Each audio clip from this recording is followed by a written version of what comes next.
Rais wa Marekani Donald Trump amesema kuwa kuna uwezekano wa Marekani kuanzisha tena mashambulizi dhidi ya Iran, akionya kuwa hatua hiyo bado ipo mezani huku mvutano ukiendelea.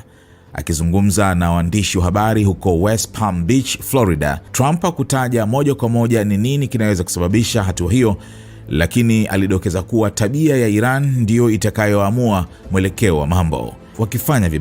Wakifanya kitu kibaya, lakini kwa sasa tutaona, ni uwezekano ambao unaweza kutokea bila shaka, alisema. Kauli hiyo inakuja wakati juhudi za kidiplomasia kati ya Washington na Tehran zikiendelea kusuasua.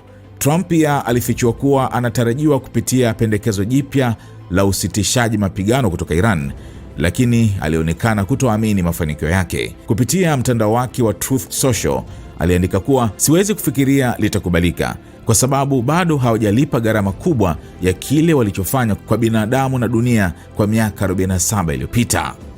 Kwa mujibu wa taarifa, pendekezo la Iran lililowasilishwa Ijumaa tayari limekataliwa na Trump, ambaye alisema haridhishwi na kile ambacho Tehran imeweka mezani. Kauli hiyo inaashiria kuwa tofauti kati ya pande hizo bado ni kubwa na kuongeza hofu kuwa mzozo huo unaweza kurejea katika hatua ya kijeshi.